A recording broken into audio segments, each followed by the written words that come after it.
어떻게 설명하실 건지 한 말씀만 좀 부탁드리겠습니다. 첩보 처리 과정에 대통령의 지시가 있었나요? 검찰 수사에 상관 있으신가요?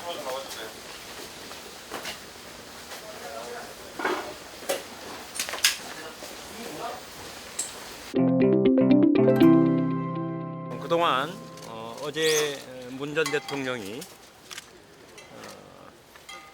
자기가 최종적인 승인한 결정권자였다라고 얘기를 했습니다.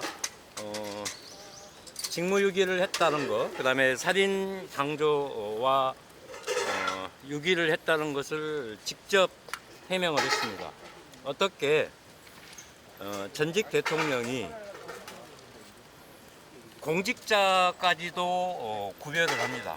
동생도 목숨을 걸고 우리 서해 바다를 지키는 최천병의 영토 소화자였습니다. 하나, 대통령은 죽고 나서 그때서야 죽었으니 국민에 알려라 하셨습니다.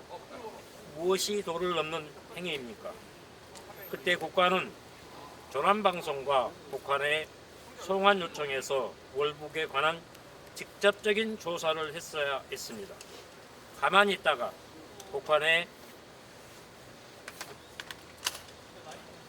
북한에서 죽어 접근 불가라는 헛소리로 기만했습니다.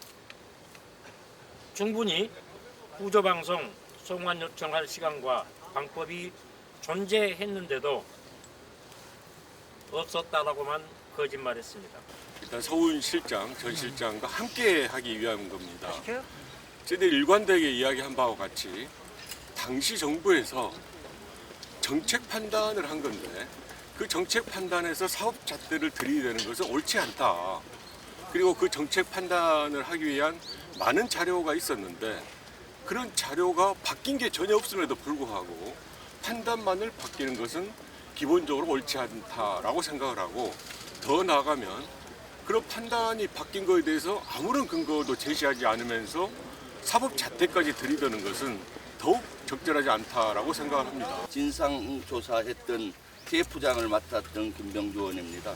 서해 공무원 피격 사건은 실제 2년 전에 아주 불행하게 일어났었습니다. 그런데 그 당시 판명됐던 내용과 팩트는 모두 그대로인데 정권이 바뀌고 나서 결과를 뒤집었습니다. 그래서 그 당시 TF에서는 여러 가지 진상조사를 해본 결과 팩트가 바뀌지 않았는데도 해석이 바뀐 이유는 현 윤석열 정부의 당과 그 정부와 또 대통령실과 감사원, 검찰이 조직적으로 여기에 관계된 정치 공세를 하고 있다, 안보몰이를 하고 있다라는 이미 결론을 내리고 국민들께 보고를 드렸습니다. 서욱 전 국방부 장관, 김홍희 전 해경청장에 대한 구속영장이 발부되었으나 18일 만에 본안재판부, 서울중앙지법의 본안재판부에 의해서 구속적부심에 의한 석방이 됐습니다. 그 얘기는 구속의 필요성이 없다고 본안재판부가 판단한 겁니다. 이번에 서훈 전 안보실장을 기소한다고 하더라도 그 사건 역시 구속적부심으로 서욱 전 장관을 석방한 그 재판부에 배당하게 됩니다. 그러면 무엇을 위한 신병 확보입니까? 서훈 전 안보실장이 소환조사에 응하지 않았습니까? 소환조사에 이미 응했습니다. 증거인멸의 여지가 없습니다. 원본 정보들이 다 그대로 윤석열 정부의 그대로 현존하고 있습니다.